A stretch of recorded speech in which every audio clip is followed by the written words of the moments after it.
Bienvenue dans cette présentation de ma salle, comme beaucoup m'ont demandé. Donc on va commencer. Ici donc j'ai mes chaînes pour attacher sur les barres, je m'en sers très peu parce que ça a peu d'intérêt par rapport aux élastiques. Ici c'est mon petit rack à haltères, mais j'ai très peu d'haltères à part les haltères de 52 que j'utilise fréquemment. Là c'est mon petit rangement, donc il y a les stop disques. Ceux-là je les trouve très jolis, mais je trouve qu'ils sont un peu durs à mettre en place, mais ils servent bien, donc je m'en sers peu. Là c'est un loading pin, donc c'est ce qui me sert pour ma poulie ou pour travailler mon grip. C'est simplement un manchon avec une attache au-dessus. On peut mettre un peu ce qu'on veut.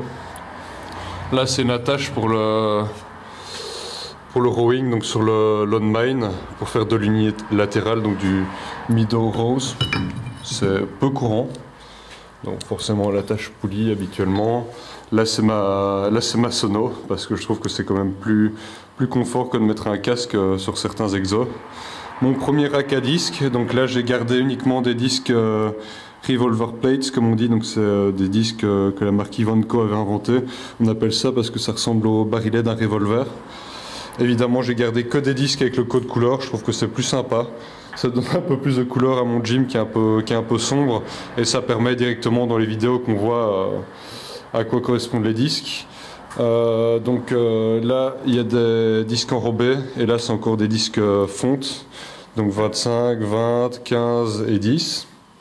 Là ma machine favorite, mon Bell Squat ATX, donc pour moi c'est la meilleure machine qui existe pour le bas du corps, vraiment super sympa parce qu'il y a plusieurs avantages. Donc déjà le fait qu'il n'y ait pas de tension sur le dos, que la charge elle repose sur les hanches, donc super sécurisant, avec des supports pour les jambes très larges.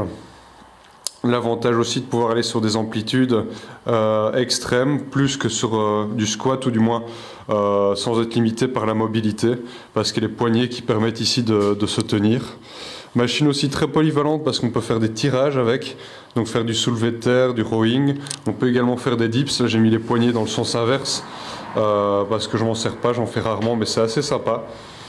Avec évidemment un système pour les attaches des élastiques qui est déjà de base sur les machines, donc ça c'est ce qu'on devrait voir sur toutes les machines modernes, des supports pour mettre les élastiques. Avec là l'adaptateur ATX, donc pour éviter que les disques viennent cogner contre l'élastique et l'abîme.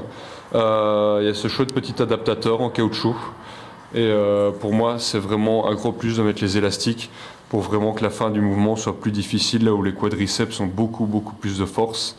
Cette machine là vraiment c'est le meilleur achat que j'ai fait. Je trouve que le prix est quand même raisonnable, donc c'est de mémoire moins de 1500 € comparé au prix d'une presse à cuisse ou d'un hack squat. Vu la polyvalence de la machine, la solidité, le faible entretien, ben moi je trouve que c'est vraiment super. À côté ici, ben j'ai un rack de bumper, donc là c'est les 25. J'ai encore commandé des 10 de 25 mais en rouge parce que ça fait un peu perfectionniste, mais je trouve que des 10 de 25 en noir, ben moi j'aime pas. Les 10 de 10, les 20 kg et les 15. Juste ici derrière, ben c'est mon banc Hip Thrust. Donc sympa aussi parce qu'on peut mettre des élastiques, on peut faire du soulevé de terre aussi. C'est une chouette petite plateforme ici. Le dossier est vraiment d'une très bonne qualité pour le prix de la machine, donc on est à moins de 500 €. Je crois que c'était dans les 300 € que j'ai payé ça, mais un dossier vraiment c'est une gamme professionnelle, vraiment génial, super confortable. Bon, c'est peut-être pas la machine la plus utile, mais je me dis pour le prix et pour la polyvalence, le fait de pouvoir faire du soulevé de terre, et surtout que moi j'ai fait si bien en retard, je me suis dit que c'était un bon achat. Ici c'est mon rack Capital Sports, qui a un prix aussi raisonnable, mais que je vais peut-être changer à l'avenir pour un rack ATX qui est beaucoup plus modulaire. Super rack avec une barre de traction avec plusieurs prises. Il est relativement stable, il supporte des très bonnes charges. Donc je m'en sers pour le squat, pour le développé couché, pour éventuellement faire d'autres exercices d'assistance.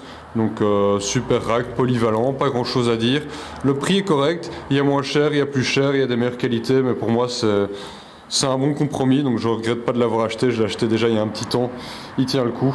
Donc on peut squatter dans le rack et hors du rack. Là hors du rack, c'est ma barre qui vient de chez Simple Products, donc Bison Bar.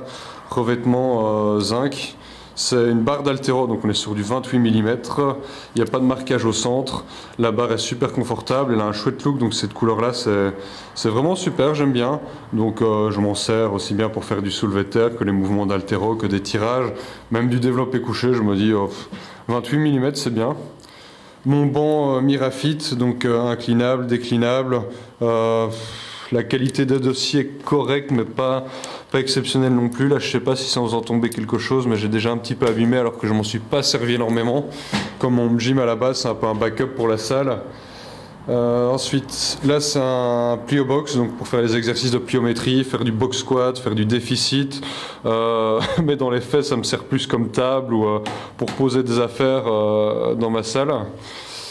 Derrière, juste ici, c'est un combo leg curl, leg extension, body solide.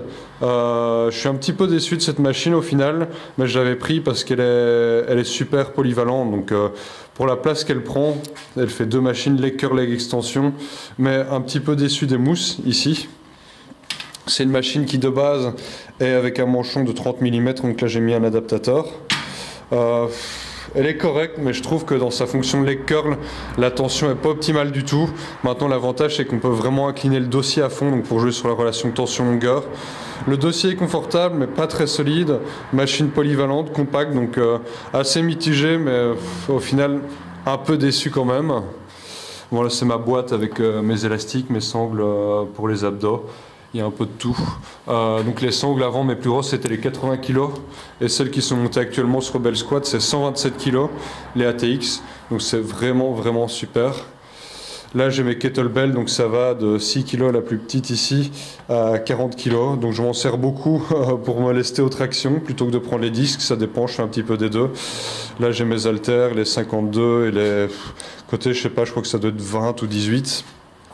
Là, ma dernière machine, c'est le Leg Master Barbarian, donc super machine aussi, polyvalente, donc il a la fonction leg curl debout. C'est surtout pour ça que j'ai acheté, parce que j'étais déçu du leg curl body solide. Donc c'est de l'unilatéral, où évidemment, mais il faut venir caler son pied, se caler contre, et hop, là c'est vraiment l'axe qui va faire bouger le manchon. C'est aussi une machine qui est en 30 mm de base, mais j'ai mis un adaptateur. Super confortable. Et cette fonction secondaire donc, de squat, ça se fait avec cet accessoire, donc qui est fourni avec évidemment, aussi en 30 mm, mais avec les adaptateurs que j'ai mis. Très très confortable parce qu'il y a des mousses ici. Le support vient se caler ici. Et là, il y a l'avantage évidemment des poignets aussi, donc on retrouve un peu les mêmes sensations que sur le Bell Squat. Très stable, très confortable, où on peut aller vraiment chercher des amplitudes très importantes avec le centre de gravité aussi qui est modifié, donc même sensation qu'un safety bar squat.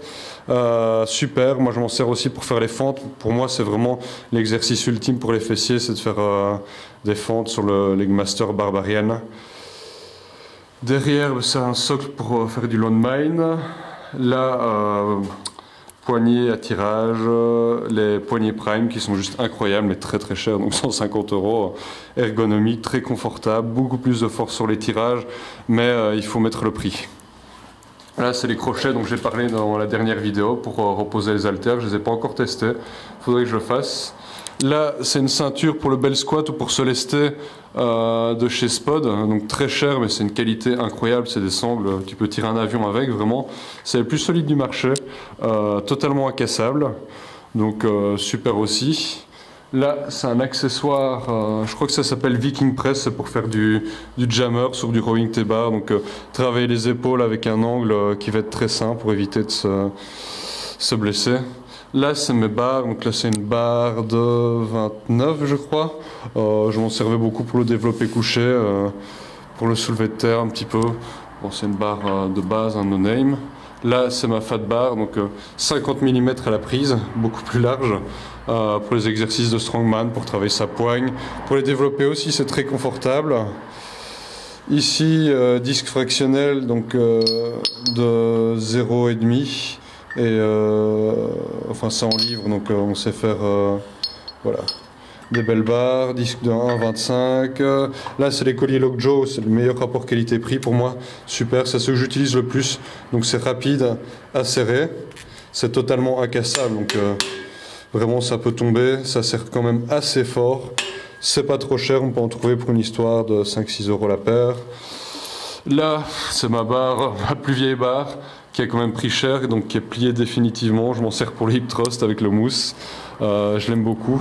Là, c'est mon câble pour la poulie que j'ai monté moi-même. Donc c'est assez simple, il faut juste prendre du câble tressé, le refermer, le faire passer dans une petite poulie à galets comme ça qu'on trouve dans les magasins de bricolage. Donc là, ça fait une poulie pour moins de 20 euros, pas cher. On sait même utiliser pour faire les packs d'eau. Donc ceux qui n'ont pas les sous, qui veulent s'entraîner chez soi, ben, ils peuvent faire une poulie avec ça. Là, ben, la barre en V pour les extensions triceps à la poulie. Là, c'est les poignées spéciales pour les élastiques, donc ça vient se caler direct dans les élastiques. Super confort. Bon, on peut faire la même chose avec des poignées, des mousquetons, mais là, ça permet vraiment de ne pas abîmer le matériel. Là, ben, un petit triangle de tirage, la poignée droite avec un roulement en plus, mais ça, je m'en sers très rarement. Une simple poignée. Donc voilà, là j'ai peut-être quelques accessoires qui traînent en plus.